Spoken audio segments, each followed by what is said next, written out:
Seorang kaya, hartanya banyak, dia naik kereta yang besar, megah dan mewah. Dalam perjalanan dia tengok ke sebelah kanan ada tanaman padi sawah yang menghijau. Di tengah sawah, suami sudah menunggu makanan siang tiba. Apa kata orang kaya dalam kereta? Oh, bahagianya petani. Di tengah perutnya lapar, istri dan anaknya datang. Makanan tiba pada waktunya. Air minum dapat menghilang dahaga. Lapar hilang, rindu pun sirna, karena istri dan anak ada di sekitar dia. Bahagianya menjadi petani, kata orang kaya dalam kereta. Masa orang kaya berpikir bahwa dia tidak bahagia? Si petani yang bersama anak di pondok tua itu pula memandang orang kaya di atas kereta. Apa kata dia? Betapa bahagianya orang kaya naik kereta, sedangkan aku hanya duduk di pondok yang tua. Maka pada hakikatnya manusia ini dua-duanya tak bahagia. Lalu sebenarnya bahagia itu di mana? Ada seorang anak yang sedang belajar di college university. Maka dia berkata, alangkah bahagianya kalau saya dapat BA. Selepas dia dapat ijazah BA, lalu dia berkata, aku tak bahagia. Alangkah indahnya bila dapat master. Manakala dia dapat master, dia berkata, oh, betapa bahagianya kalau dapat PhD. Selepas PhD dia berkata, susahnya PhD, belum juga dapat kerja.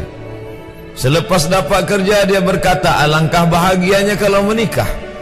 Selepas menikah dia berkata, aku tak bahagia sebab orang selalu tanya, dah punya anak apa belum? Selepas punya anak, dia pula berpikir untuk menikah sekali lagi. Jadi sebenarnya bahagia itu punya siapa? Oleh sebab itu bila kita baca kitab-kitab, maka makna sa'adah, kebahagiaan, orang yang bahagia sa'id, bahagia adalah insyirahus sadr, ketika hati terasa lapang apapun yang datang. Kalaulah pelajar yang mendapatkan BA itu hatinya lapang, tentu dia bahagia. Kalaulah petani yang berada di tempat rumah tua itu hatinya lapang, tentulah dia bahagia. Kalaulah orang kaya dengan kereta yang besar itu hatinya lapang, tentulah dia bahagia. Itulah mengapa Musa alaihissalam di tengah kesusahan hatinya akan melawan ayah angkat bernama Fir'aun, dia minta hati yang lapang. Kita semua baca doa itu, Rabbi syrahli, lapangkan dadaku. Itulah mengapa kakinya pecah berdarah, giginya patah, pelipisnya pecah meneteskan darah, tapi dia tersenyum bahagia kerana hatinya lapang. Allah sudah lapangkan hatinya. Apa kata Allah untuk dia? Alam nashrah laka sadrak. Itu beza Muhammad dengan Musa. Musa meminta, Rabbi shrah li sadri wa yassir li amri wahlul 'uqdatam min lisani yafqahu qawli. Sedang Muhammad tidak meminta, belum meminta, Allah dah bagi pada dia. Apa kata Allah? Alam nashrah laka sadrak wa wada'na anka wizrak alladhi anqadha dhahrak wa rafa'na laka dhikrak. Bila kau dalam keadaan susah, dua kali Allah ulang, fa inna ma'al usri yusra, inna ma'al usri yusra.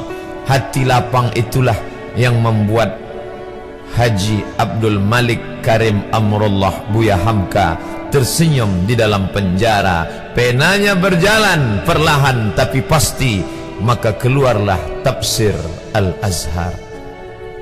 Hati yang lapang itu juga membuat Said Qutb tersenyum menghadapi tiang gantungan.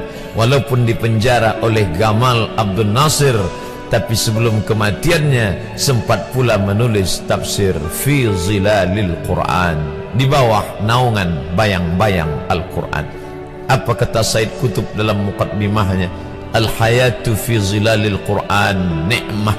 Hidup di bawah naungan bayang-bayang Al-Quran itu nikmat.